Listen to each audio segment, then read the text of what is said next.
खंडोबाची वारी. मित्र, खंडोबाची वारी मागायचं म्हणजे सटीचा महिना चालू झालेला आहे आणि आमचं जे आहे खंडोबा हे आमचं दैवत आहे. माळेगावला खंडोबाचं मोठं मंदिर आहे.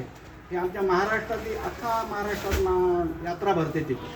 तर आम्ही दर महिन्याला दर रविवारी आम्ही वारी मागतो. ते पारंपरिक सर्वालाच आहे. ज्याच्या घरी खंडोबाचं दैवत आहे ते मागतोच. आणि 4 वार मागून आम्ही 5व्या वारीला घरी नैवेद्य करून हे करतो, खंडोबाची पूजा करून कुटुंब पुजतो. कुटुंब पुजून मग त्या दिवशी आम्ही उपास सोडतो.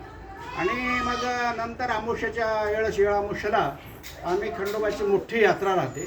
त्या यात्रेला विशेष म्हणजे आमच्या गावचा, मी शंकर शिंदे आहे, शिराडोंचा आहे, आणि आमच्या गावच्या छत्रीचा मान आहे तिथे. तर ते मान आमचे पांडागडे कंपनीमध्ये आहे, आमच्या माली पाटलाच्या इथे.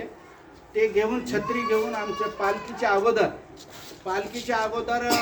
ते पालखीची ज्या दिवशी निघते अमावस्येच्या दिवशी, तर त्या दिवशी आमची छत्री सोबत राहते.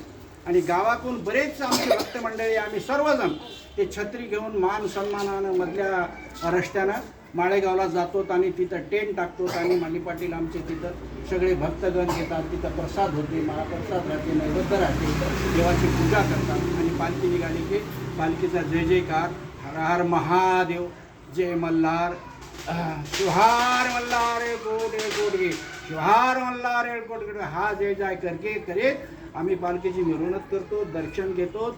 आणि महाराष्ट्रात तमाम सर्वांनाच माहीत आहे.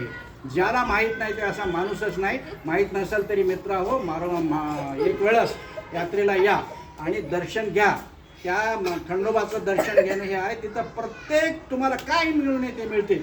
आणि मोठी यात्रा भरून पूर्ण जनावरे येतात, हार, कपड्याचे दुकानं, काय तुम्हाला महाराष्ट्रात जे मिळणार नाही, पक्ष्यापासून ते प्राण्यापर्यंत काही घ्या तिथं मिळते. तर तुम्ही एक वेळेस भेट द्या, आमच्या खंडोबाचे दर्शन घ्या. नमस्कार.